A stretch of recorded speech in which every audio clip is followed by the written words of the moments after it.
How to make a citizen's arrest. It's time to stop surfing around, checking websites, trying to figure this out. Today you're going to learn it from me, who has personally been there and done that many times. Hi, Larry Kaye, shadowanyone.com, and the creator of the Investigator's Ultimate Guide series, premium private investigator training from someone who's been there and done that. How to make a citizen's arrest. I'm going to break it down to you basically in 5 steps, and I'm going to teach you 2 bonus things that nobody else is teaching. Very important to know. First step, making a citizen's arrest, make sure a crime has been committed. And specifically, what you're going to need to be able to do is talk about your reasonable suspicion. Now, in the heat of the moment, you may not be able to articulate this so much, but I'm teaching you here ahead of time. If you're the type of person who's going to wade knee deep into a problem to try to help somebody, and if you're watching this, you probably are, now's the time to learn these things.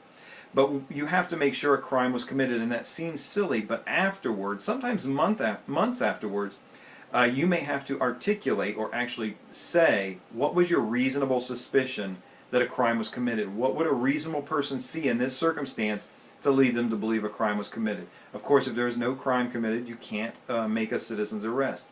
So make sure you have an articulable, reasonable suspicion. This is why I know a crime was committed. Number 2 step is a little bit different, and people use these terms interchangeably. Don't be one of those people. You need to have probable cause that this individual who you're arresting actually committed a crime. Now again, people get these phrases, reasonable suspicion and probable cause, confused. They use them interchangeably.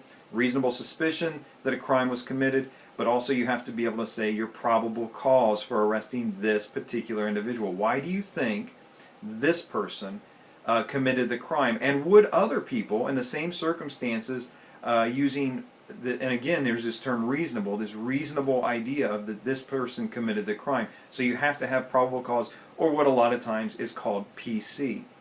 Step number 3, you have to approach the person. You have to get to them in order to make the arrest. Now sometimes this will involve you running up to them, sometimes it will involve you catching up to them, and you have to be very, very careful about this.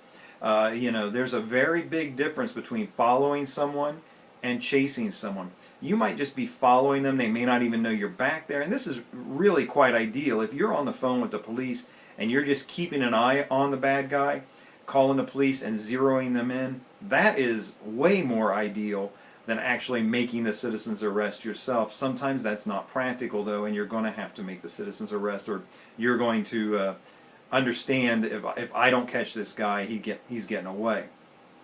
So if you are thinking, when you talk about approaching this person, there are different circumstances, and I've been through many different scenarios on this in real life, making citizens arrest. Sometimes you can walk up to the person. Sometimes you can just say, hey, come here. Believe it or not, people do that. And then there are times where you may choose at your own risk and the risk of everybody around you to chase the person. But there's the approach, step number 3. Now ideally, you're going to use not physical force to detain this person, but just a diplomacy, just using your words, convincing this person to stick around until the cops come. But if you do have to use force, be sure that your force is reasonable, that in hindsight, months later sometimes, anybody sitting in a courtroom who's looking at this guy with a clean haircut, a clean shave, he's wearing a suit and a tie, when they look at him, they're not going to see the same bad guy that you see.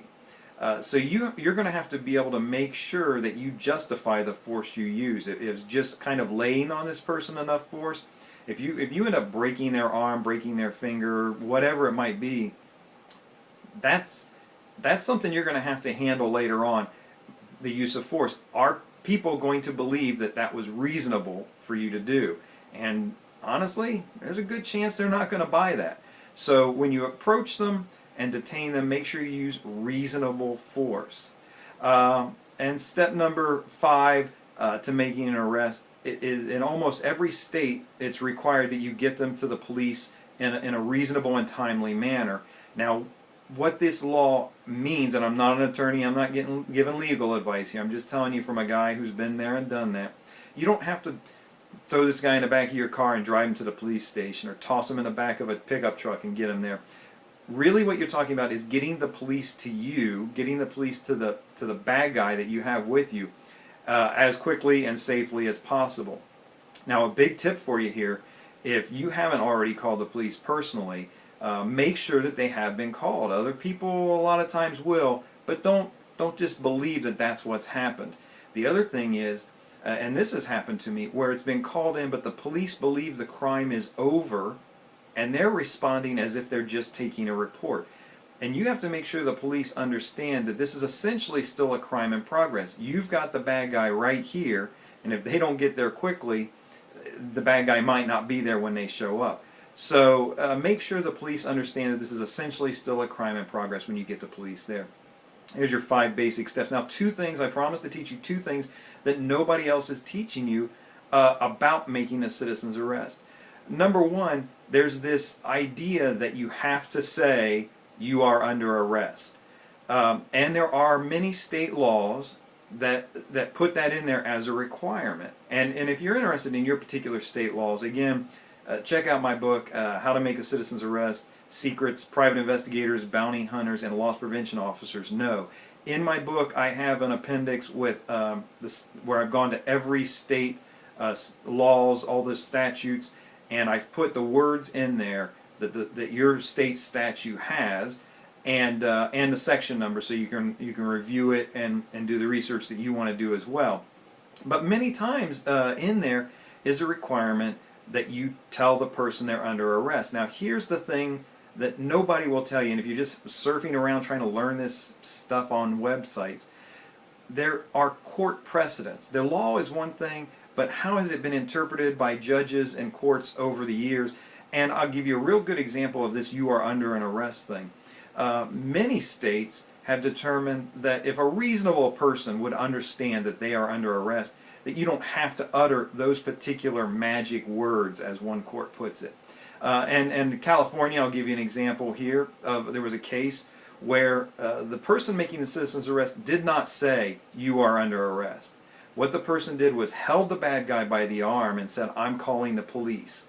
And the courts ruled in that case, hey, close enough. This guy knows he's under arrest. So do you have to say the words "you're under arrest"? Sometimes technically it's required, but you may not actually have to say them. I explain in my book why I never use those words. I'm not saying I never would, but I never have, and I explain in detail why I don't use those particular words. Now, here is the second bonus tip I'm going to give you. This is pure gold. Please listen to this. Understand, when you make a citizen's arrest, it does not happen in a vacuum. You may be making it because the cops aren't around, the cops aren't there to make a citizen's arrest, but a lot of times other people are around, and they are going to act and interact with you and the bad guy as this arrest is going on. And a lot of times it's just verbally, they'll just be shouting things out, maybe they'll be recording on their cell phones, and that's great as far as I'm concerned. But you're going to have different kinds of bystanders. You're going to have people who are aggravating the situation intentionally, telling the guy that, you know, he should hit you, that he should run, that, you know, whatever, giving him advice. You're going to have people all across the spectrum. But here's, in my view, the most troubling bystanders. And I'm not talking about accomplices who could jump in, and I've been there, done that too. But just the bystanders. The worst ones, in my view, are the helpers. The helpers is what I call them. They're the people who are trying to help you by explaining to you what you should do, having no idea that you've studied this before, having no idea that you've learned about this in great detail. They're going to be telling you things like, you can't hold him by the arm like that. They're going to be telling you got to read him his rights. You know, they're going to be telling you he has a right to a phone call. You may not be wanting this person to be on their cell phone. Are they calling for their own backup? Are they calling for their buddies? Is there somebody around who's going to show up? So you may be discouraging them from using that phone one way or another. And a helper will be telling you they have if you're arresting them, they have a right to a phone call. These helpers are very aggravating and a big problem. Now, in a matter of minutes, this will be over. So don't get angry at these helper bystanders. You may choose to acknowledge them. Thank you, sir. Thank you. I appreciate that information. People hate to be ignored, and they just get louder and louder.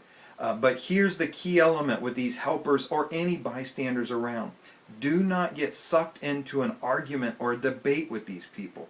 when they're yelling that you have to read them, the bad guy, his rights, there is no way you're going to be able to explain the fine points of Mirandizing people to this person.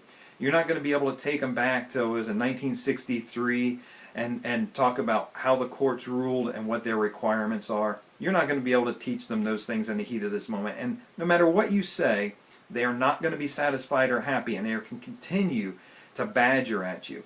So the key element here with bystanders, and especially these helpers, is don't get drawn into a debate or an argument. You will not win it on the scene. They have no idea what they're talking about, and there's no way you're going to convince them in the heat of the moment. These are things that are important to know. Maybe you've never even thought about that bystander angle, but there's a lot to making a citizen's arrest. I really encourage you, if you think that this is something that you might end up doing someday, please get my book. It's super cheap. It's like $3.99, something like that. Get it, learn it, read through it.